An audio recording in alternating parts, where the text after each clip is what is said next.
Hi friends, welcome to my channel. Video వచ్చినప్పటికి ఏంటంటే మనకి ఈ రోజుతో 2025 అనేది అయిపోయింది. రేపటి నుంచి 2026 కాబట్టి రేపటి నుంచి మీరు ఐపీ ఎగ్జామ్స్ మీద బాగా కాన్సన్ట్రేట్ చేసి చదివినట్లయితే మీకు మంచి మార్క్స్ అనేవి గ్యారంటీగా వస్తాయి. ఓకేనా? సో నేను బిజీగా ఉండి నేను సరిగ్గా చెప్పట్లేదు. సో ఈ రోజు నుంచి అనేది కొద్దిగా కేరింగ్ అనేది తీసుకుంటాను మీ మీద. ఓకే. అండ్ ఇంకొకటి, baby bullet books first year MPC and BiPC, second year MPC and BiPC మన టెలిగ్రామ్ ఛానల్ అవైలబుల్గా ఉన్నాయి. సో బేబీ బుల్లెట్ బుక్స్ కనుక మీరు పెర్ఫెక్ట్గా చదివినట్లయితే, పెర్ఫెక్ట్గా అంటే అందులోని ఏ క్వశ్చన్ వదలకూడదు. ఓకే. ఇప్పుడు for suppose baby bullet book ఇచ్చిందే ఇంపార్టెంట్ క్వశ్చన్స్కి, అందులోని 1-2 వదిలేయడం అలా వద్దు, అన్నీ చదవాలి. ఓకేనా? అన్ని లెసన్స్ చదవాలి. ఇప్పుడు ఫర్ సపోజ్ మీరు చదివిన లెసన్స్ నుంచి ఈజీగా ఇచ్చి మీరు చాయిస్ తీసుకున్న లెసన్స్ నుంచి బేబీ బుల్లెట్ బుక్ నుంచి ఇచ్చి క్వశ్చన్స్ మీరు చదివిన లెసన్స్ నుంచి టఫ్గా ఇచ్చాడు అనుకోండి, అప్పుడు మీకే ఇబ్బంది అవుతుంది. కాబట్టి మీరు అన్ని లెసన్స్ పెర్ఫెక్ట్గా చదివారు అనుకోండి, మీకు ఎంత రాడ్ వచ్చిన పేపరు మినిమం 5 క్వశ్చన్స్ ఈజీగా అటెంప్ట్ చేయగలుగుతారు.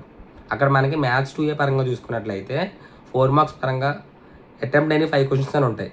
మీరు అన్ని లెసన్స్ ప్రాక్టీస్ చేస్తే 5 క్వశ్చన్స్ ఈజీగా అటెంప్ట్ చేయగలుగుతారు. ఓకేనా? వాడు ఎంత రాడ్ ఇచ్చిన పేపర్.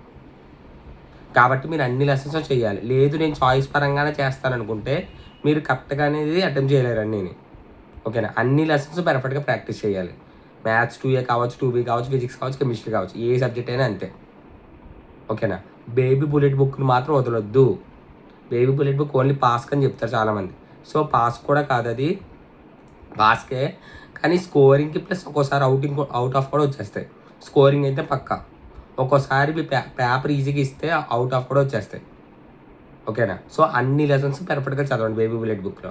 అండ్ బేబీ బుల్లెట్ బుక్లో వచ్చినప్పటికి ఏంటంటే ఫస్ట్ ఇయర్ కానీ సెకండ్ ఇయర్కి baby bullet book back side star questions plus అని చెప్పి కొన్ని క్వశ్చన్స్ ఉంటాయి. యూనిట్కి ఒక 2 or 3 క్వశ్చన్స్ ఉంటాయి. అవి కూడా మీరు ప్రాక్టీస్ చేయండి, చదవండి. ఓకేనా? సో ఆ క్వశ్చన్స్లో నుంచి కూడా స్టార్ క్వశ్చన్స్ ప్లస్ క్వశ్చన్స్లో నుంచి కూడా 1-2 అడగచ్చు. ఓకేనా? బేబీ బుల్లెట్ బుక్ అంతా ప్రాక్టీస్ చేసి స్టార్ క్వశ్చన్స్ ప్లస్ వదిలేస్తే మళ్ళీ తర్వాత మీకే ఇబ్బంది అవుతుంది. ఓకేనా? స్టార్ క్వశ్చన్స్ ప్లస్ కూడా ప్రాక్టీస్ చేయండి. ఎన్ని క్వశ్చన్స్ ఉంటే అన్ని క్వశ్చన్స్ ప్రాక్టీస్ చేయండి స్టార్ క్వశ్చన్స్ ప్లస్ నుంచి. బేబీ బుల్లెట్ బుక్ లాస్ట్ ఉంటుంది అనమాట. ఓకేనా? అన్ని యూనిట్లకి కలిపి ఫర్ సపోజ్ యూనిట్కి వచ్చేటప్పటికి 2-3 క్వశ్చన్స్ ఉంటాయి. ఓకేనా? అవి కూడా మీరు చదవాలి. సో అవి కూడా మీరు చదివితేనే మీరు ఎగ్జామ్ అనేది బాగా రాయగలుగుతారు. ఓకేనా? నాకు తెలిసి స్టార్ క్వశ్చన్స్ ప్లస్ నుంచి 1-2 క్వశ్చన్లు అడుగుతాడు అంతే. సో ఆ 1-2 క్వశ్చన్లు కూడా మీరు వదులుకోవడం ఎందుకు?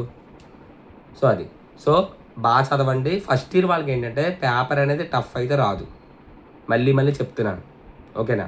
సో మోడరేట్గా వస్తుంది. మోడరేట్గా కూడా ఇప్పుడు ఎలా అంటే ఈజీ ప్లస్ మోడరేట్ వస్తుంది అంతే. ఎందుకంటే మీది స్టార్టింగ్ బ్యాచ్, సిలబస్ మారిన బ్యాచ్లో ఫస్ట్ బ్యాచ్ మీదే కాబట్టి మీకే నొక్కేస్తే పేపరు. సో మీలోనే సగం మంది ఫెయిల్ అయిపోతారు. కాబట్టి మీ పేపర్ అనేది టఫ్ అయితే రాదు, ఈజీ ప్లస్ మోడరేట్ వస్తుంది. ఓకేనా? So don't very. And second year వాళ్ళకు కూడా ఈజీ ప్లస్ మోడరేట్ వస్తుంది. సెకండ్ ఇయర్ వాళ్ళకు కూడా టఫ్ అయితే ఏమీ రాదు పేపరు. ఓకేనా? బేబీ బుల్లెట్ బుక్స్ వచ్చినప్పుడు మన టెలిగ్రామ్ ఛానల్లో ఉన్నాయి. అండ్ మన టెలిగ్రామ్ ఛానల్ లింక్ వచ్చినప్పుడు వీడియో డిస్క్రిప్షన్లో ప్రొవైడ్ చేసి చూడండి ఒకసారి అది. అండ్ బాగా చదవండి, బాగా రాయండి. ఓకేనా? అండ్ వీడియో ఫస్ట్ టైం చూస్తున్న వాళ్ళందరూ please like and share, subscribe చేసుకోండి. Thank you and advance happy new year.